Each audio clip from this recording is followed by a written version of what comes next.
تو وہ تماشے دکھاتا کیوں ہے؟ آخر میں پوڑی نکالتا ہے کشتا، تو وہ پہلے ہی کہے جی میں کشتا بیچوں گا، کون سنے گا اس کی بات؟ وہ پہلے وہ کھیل تماشا دکھاتا ہے، اتنا بڑا مجمع لگ جاتا ہے، پھر وہ بتاتا ہے یہ گولی کھانے سے جناب یہ ہوتا ہے اور وہ ہوتا ہے، ٹھیک ہے؟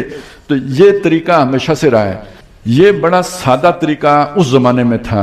اب اس طریقے نے میں کچھ آپ کو بتانا چاہتا ہوں، انڈسٹری کی صورت اختیار کر لی ہے، اور دو انڈسٹریاں ذہن میں لے کے آئے، support industry, film industry, support industry, film industry, اور دنیا میں سب سے زیادہ ہائی پیڈ جو ورکر ہیں نا وہ ان دو انڈسٹریز سے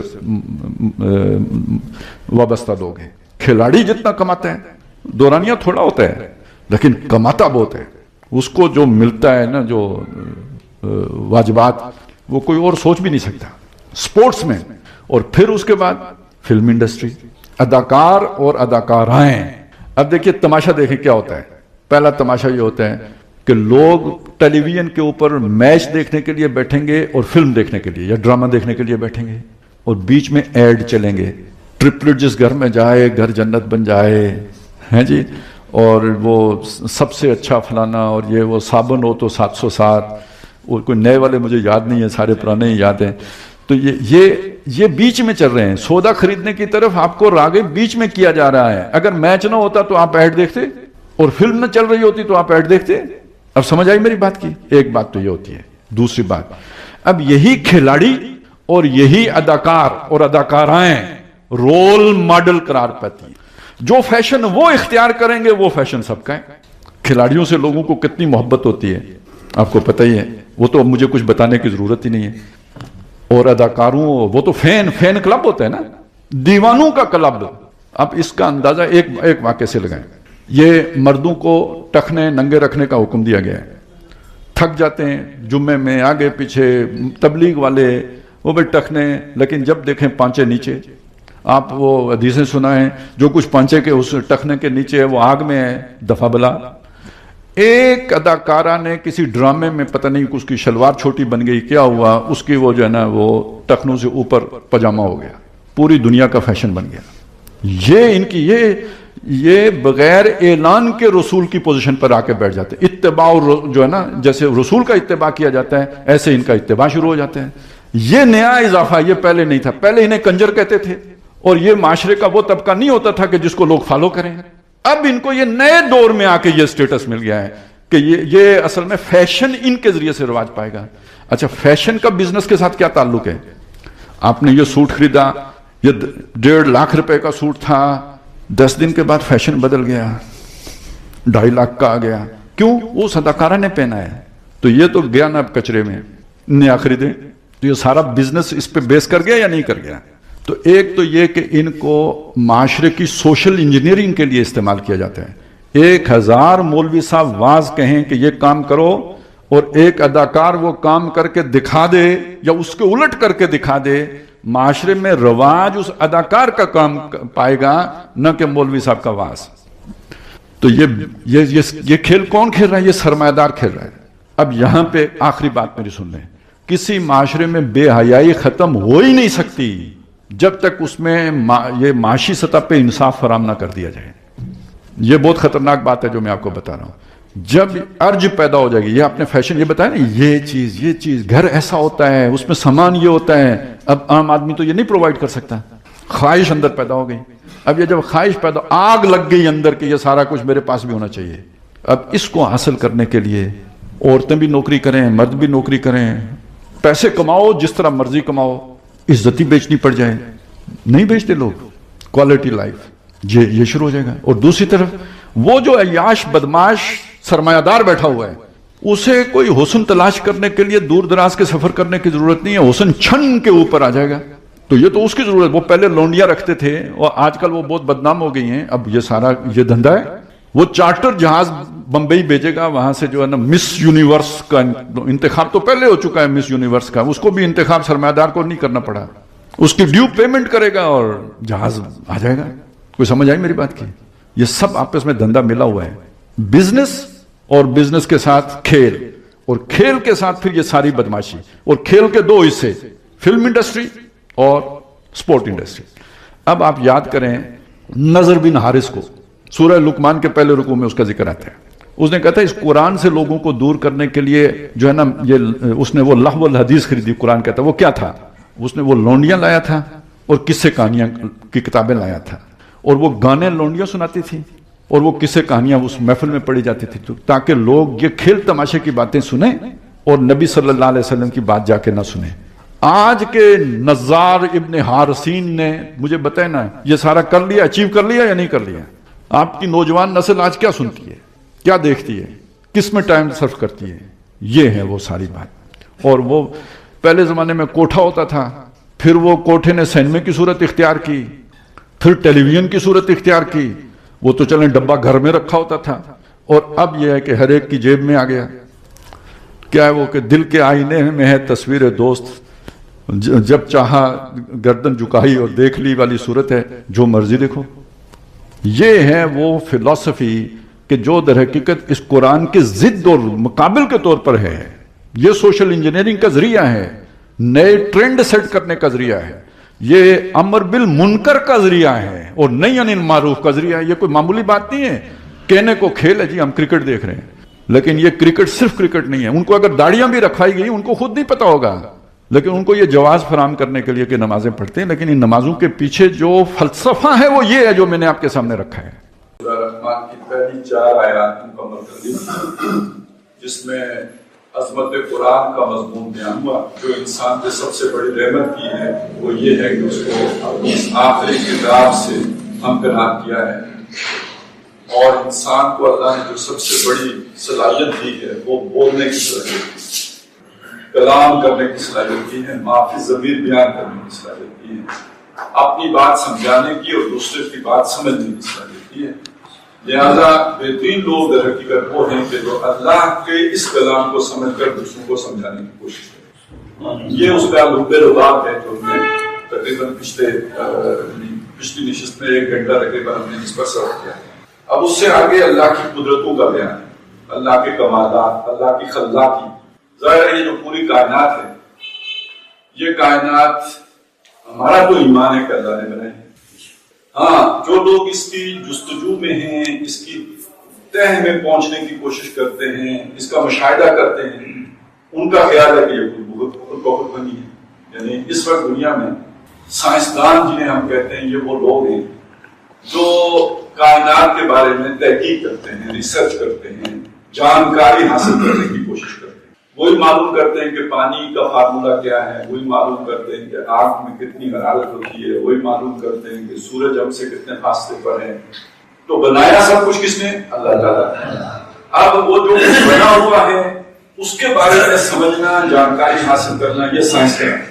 اور جو اس جانکاری کی کوشش کر رہے ہوتے ہیں, اس کے اصول مرتب کر رہے ہوتے ہیں, اس کے قوانین اور ضوابط بنا رہے ہوتے ہیں, ان کو ہم سائنٹسٹ کہتے ہیں. اور دنیا میں جتنے بھی تقریباً بڑے بڑے سائنسدان ہیں وہ سارے کے سارے دہری ایتھیسٹ ہیں, وہ اللہ کو مانتی نہیں.